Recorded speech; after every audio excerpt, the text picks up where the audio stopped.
While walking through the dungeon, the players come to a dip in their path. Holding the torch aloft, they can't quite see how long the dip is, but it descends down before leveling out and continuing. As the group presses forward into the dip, their torch immediately extinguishes itself and plunges the group into darkness. This is when the group starts to feel a burning in their chest. The air coming in does nothing to fill their lungs. Being able to breathe in a dungeon is something adventurers may take for granted. Most of your players' characters will need air, and that should not always be guaranteed when dungeon delving.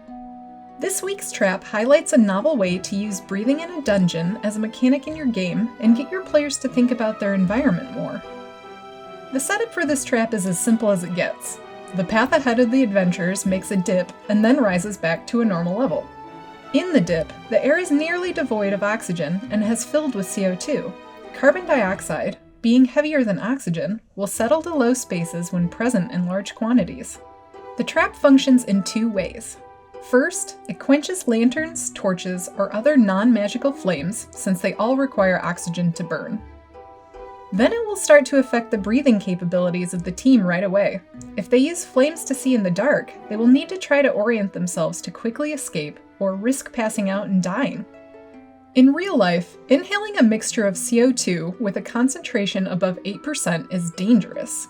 No open source of CO2 will ever be 100% CO2, as oxygen and other air particles dissolve into it. But for the purposes of this trap, we can assume it has lethal levels of CO2. Carbon dioxide itself is dangerous since it is odorless and tasteless, and you don't feel the effects of high concentrations until it's too late. The trap here is easily overcome by holding your breath and walking through, but an unsuspecting adventurer taking in lungfuls may fall unconscious in seconds. Though simple, this trap is abnormally dangerous. It's on par with a save or die roll if there is only one party member. The key here is the first person in will probably fall unconscious, and the trap will quench flames. That should give your players information they need to see what is going on, but this can easily be a problem if your actual players don't understand how gas works in general. Make sure you describe the scenario and give them plenty of time to figure things out. If a player goes unconscious, make sure to go easy on them when it comes to recovery. Recovering from CO2 poisoning in real life can take weeks and leave you with permanent neurological damage. With D&D, the effects can be relieved after a healing spell or long rest. When a player is suffocating in D&D, 5e provides a very detailed description of these rules. These rules give a round limit before the player hits 0 HP, but it does not provide any damage before passing out. This kind of trap is an all-or-nothing one and should be used either sparingly or with the knowledge that the players are prepared for this kind of thing. The correct way to overcome this trap is by using a light spell, which is not quenched by a lack of oxygen, or rely on characters with dark vision to guide others. The players then hold their breath and walk through the area. A character can hold their breath for a number of minutes equal to their Constitution modifier.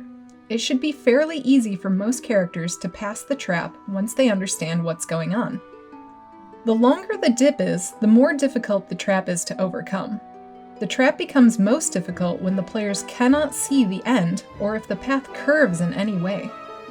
This trap is already hard enough since it is so sudden and lacks visual cues, but players who are prepared or have seen things like this before may be suited for something more difficult.